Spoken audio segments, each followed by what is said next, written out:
Et non, ça n'est pas une key-fob géante.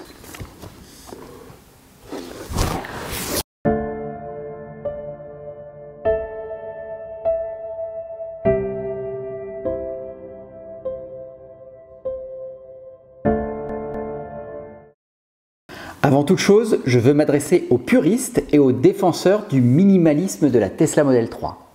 Ce qu'il y a dans cette boîte ne vous plaira pas. Mais ce n'est pas parce que vous n'aimez pas que vous êtes obligé de mettre un pouce en bas. Sauf si vous n'aimez ni mon travail, ni l'énergie que je déploie pour monter cette vidéo. En revanche, je me ferai un plaisir de lire en commentaire ce qui vous déplaît. Il est arrivé le fameux écran additionnel pour Tesla Model 3 et on les déballe tout de suite avec vous. Enfin, presque. Je prends juste le temps de vous demander de cliquer sur s'abonner, c'est gratuit, et de partager sur vos réseaux un peu plus tard. Vous l'avez distingué, l'emballage est une copie conforme de celui de la key-fob à une échelle un peu différente. Avec cette ligne rouge et cette ouverture de cette manière. Je vais prendre la petite caméra portable pour vous permettre de mieux visionner. On ouvre cette boîte. Et vous voyez ici, présenté dedans, dans son écrin, un écrin moussé, cette partie de l'écran. Alors, je le pose pour mieux le distinguer. Donc, vous avez ces deux oculaires. Alors, ça ressemble à des lunettes de soleil, je suis un petit peu d'accord hein, sur certains commentaires. Vous avez ici la connexion, très simple. Il y a un 6 broches et derrière, alors la marque c'est Carda et ici quand vous tournez, vous avez 2 ports USB-C. Alors j'ai demandé au fabricant quelle était l'utilité de ces ports USB-C. J'attends la réponse. Est-ce que c'est pour une mise à jour? Est-ce que c'est pour alimenter simplement un iPhone? C'est à définir. On le verra de toute manière un petit peu plus tard dans la review, j'aurai la réponse. Donc là, on parle juste de l'unboxing. Et donc, on a également, je vous le montre ici à la caméra, ce faisceau. Donc, avec un câble en Y qu'on va relier sur, alors pas le CAN bus qu'on a l'habitude de voir comme celui que j'ai utilisé pour l'OBD. Et ça semble relativement facile à installer. Voilà. La boîte, on la garde pour collector. Alors vous voyez, il y a le 3 même dessus, hein, comme sur la key-fob. Bien, on va monter ça et on voit tout de suite ce que ça donne. Et pour ceux que ça intéresse, le lien du tuto du montage rapide est ici en vignette ou également ici en bas en description. C'est parti! Vous avez tout d'abord le 3 de la Tesla Model 3 qui est indiqué, le P pour le mode parking, l'odomètre qui indique le kilométrage, je suis à 36 563 km. Et l'heure qui est affichée. L'heure se règle en fonction du GMT, Greenwich Meridian Time, donc vous pouvez régler. Pour le faire démarrer, on va passer déjà là, on freine et tout de suite, vous voyez que tout s'allume. Vous avez votre voiture qui est présente et qui est transformée ici. Alors, vous voyez que les jantes sont pas les miennes. Moi, j'ai des Aero Wheels. Vous le verrez dans le tuto également. J'explique les différents menus. Là, je vous montre simplement que je peux changer les jantes. Tac, tac, hop. Et voilà. Et on va aller là. Et voilà, j'ai les jantes Aero Wheels. Au bout d'un moment, cet écran settings va disparaître ou vous faites simplement drive.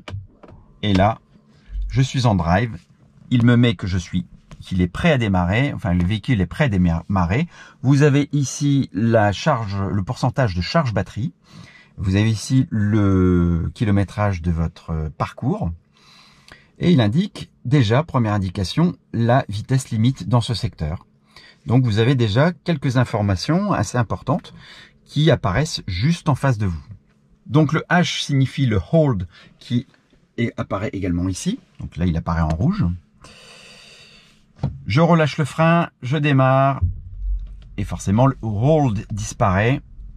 J'ai ma vitesse qui commence à être indiquée en gros ici. Donc elle est indiquée en gros, mais je trouve que mon afficheur n'est pas le plus beau que j'ai vu. Donc je vais me garer.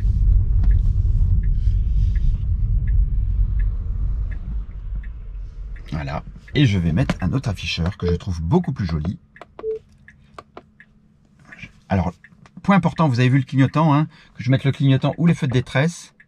Vous voyez, les feux de détresse apparaissent de chaque côté. Un point important, puisque je trouve que un des défauts de la Model 3, c'est que on n'entend pas toujours le clignotant quand il est mis, quand il est pas mis, quand on a tourné, il est pas. Là, on l'a tout de suite devant les yeux. Pour les réglages, vous pouvez pas être en D. Vous êtes, vous voyez, là j'appuie sur la molette pour faire le réglage. Ça ne fonctionne pas. Donc, je me mets en P. Là, je suis en P. Et là, quand j'appuie sur la molette, tout de suite, j'ai accès au menu. Il faut absolument être en P pour pouvoir accéder à ce menu.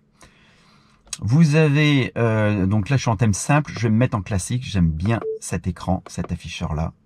Voilà, là je me mets en drive et vous voyez l'écran classique. Vous avez une aiguille ici avec l'ombre de l'aiguille qui apparaît. Et puis c'est un afficheur classique ici avec le 220-260 km/h qui est en rouge. Donc on est vraiment dans un afficheur qui est très classique. Et même chose pour la jauge, vous avez comme une jauge à essence, hein, un carburant, pardon. Et là, on est parti.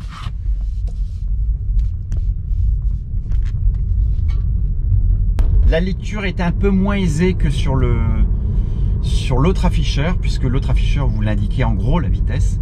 Donc voilà, ça c'est un choix. Mais si vous voulez avoir un afficheur un peu original, ben, je trouve ça assez sympa. Et vous voyez, quand j'appuie sur le Power, c'est comme un contour, mais sauf que c'est de la puissance. Et là, charge, c'est la régénération. Vous voyez, quand j'appuie, je régénère. L'aiguille se met en régénération. On va essayer de faire un petit parcours en autopilote. Donc là, on est au maintien à distance. Si je mets l'autopilote, j'ai pas d'indication qui m'indique que je suis en autopilote. J'ai juste l'écran de droite qui me l'indique. Alors je viens de faire un reboot de mon écran avec les deux molettes.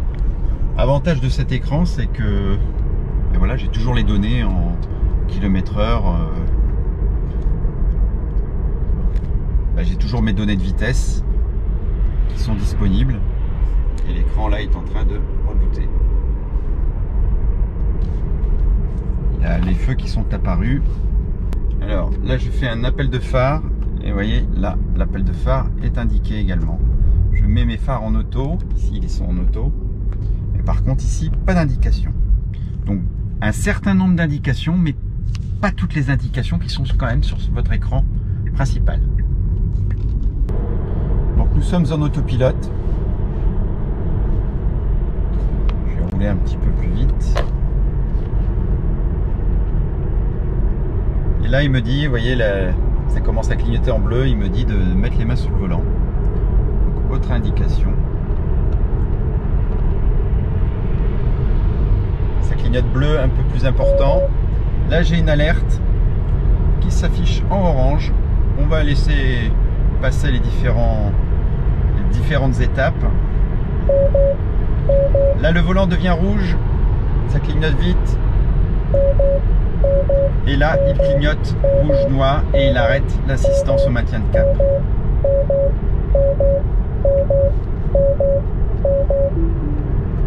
Voilà.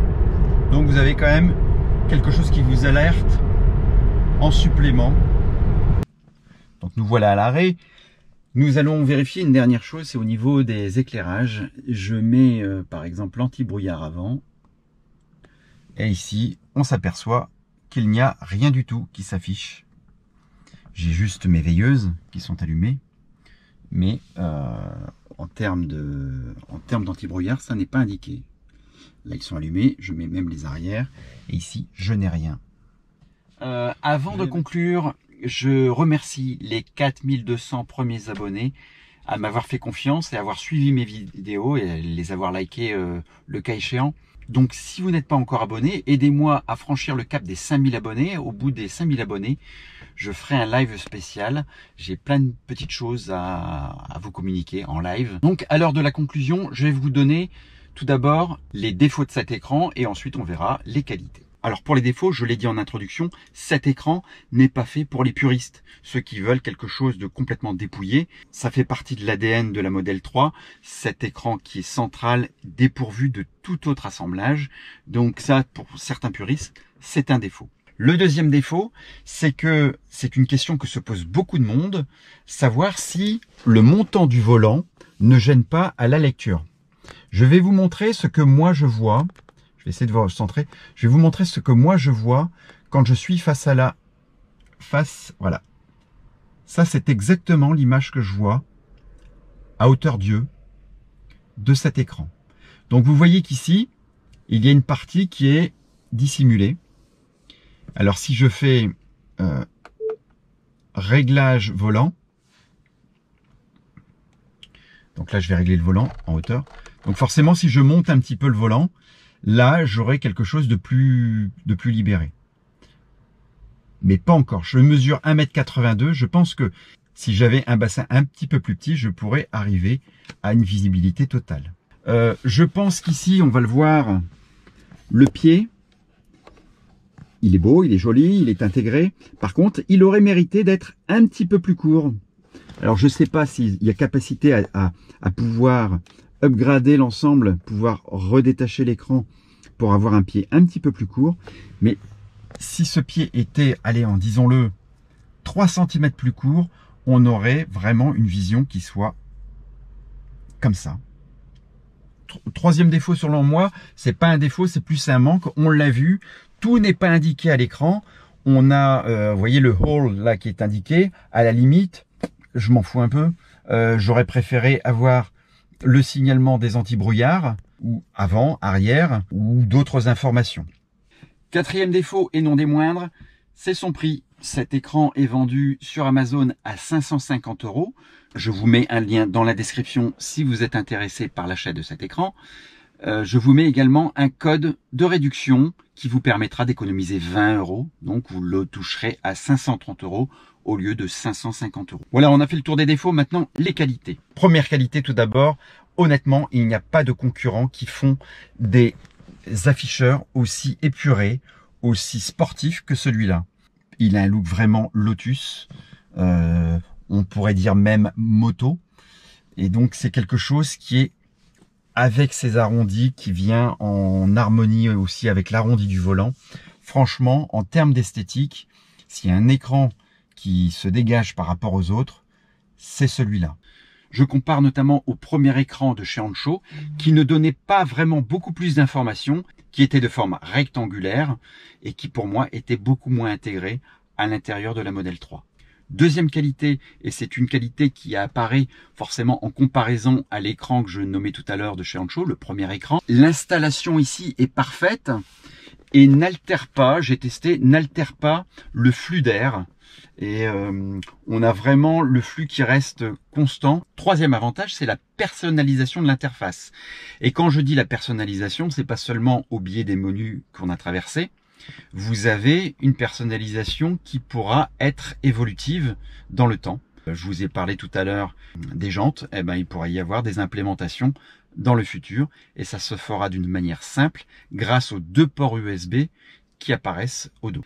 Quatrième avantage, et c'est lié aussi au port USB, vous avez la possibilité, grâce à ces ports USB, d'alimenter un téléphone que vous placeriez ici, directement à côté. Si vous aviez un support pour votre écran, eh ben vous avez la possibilité de brancher un court câble et vous avez comme ça votre téléphone qui est alimenté directement. Et un cinquième avantage que j'ai zappé, c'est la possibilité d'indiquer l'autonomie restante en % sur votre écran principal et conjointement l'autonomie restante en kilomètres sur votre nouvel écran. Donc faut-il acheter cet écran ?